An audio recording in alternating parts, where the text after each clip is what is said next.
Hi, I'm Angela and I thought I'd talk to you a little bit about trauma. Trauma is pretty much any event that's really overwhelming.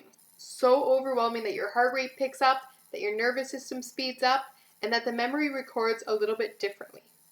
So most memories are kind of like just living an experience. They just sort of happen and you kind of look back and it's like seeing a bit of a movie. But with trauma, it can be a bit different. It can be kind of stored in such a way that sometimes it comes back and feels really present. And the trauma is usually stored in all different categories. So the first one is sensory memory.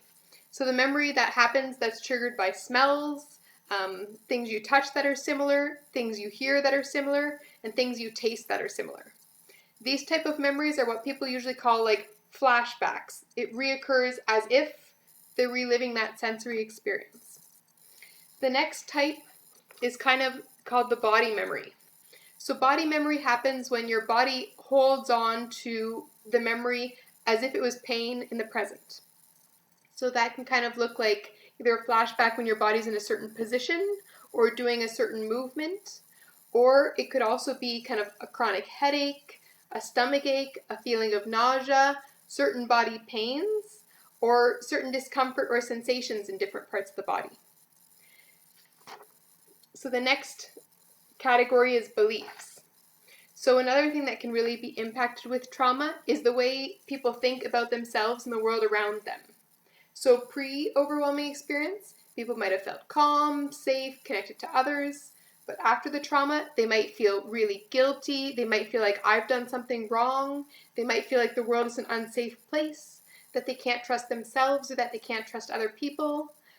They might feel like they're out of control or really fear losing a sense of control, so they try to control everyone or everything around them, and being really worried about the future. Another way that trauma can impact people is their behavior. So sometimes people act quite a bit differently after they've had an overwhelming experience. They might try to kind of control or organize or clean or change their environment compulsively. They might turn to self-harm. They might feel more suicidal. They might turn to substance use or addictive behavior to cope. Or they might self-sabotage. So every time things are going well, poof, they destroy it, like ruining relationships, sabotaging jobs, all those sorts of things. And then the last category is emotions.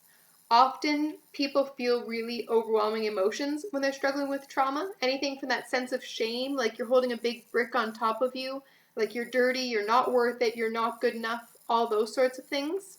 Some people carry the anxiety or the fear with them. Feels like everything's unsafe. They always have like a little bit of a jittery, kind of sweaty, kind of weird feeling inside. That ongoing anxiety or depression, carrying around the sadness, or a feeling of kind of being confused or disconnected or numb. So even though the picture is backwards, you can see that each category can actually hold different amounts of the trauma memory.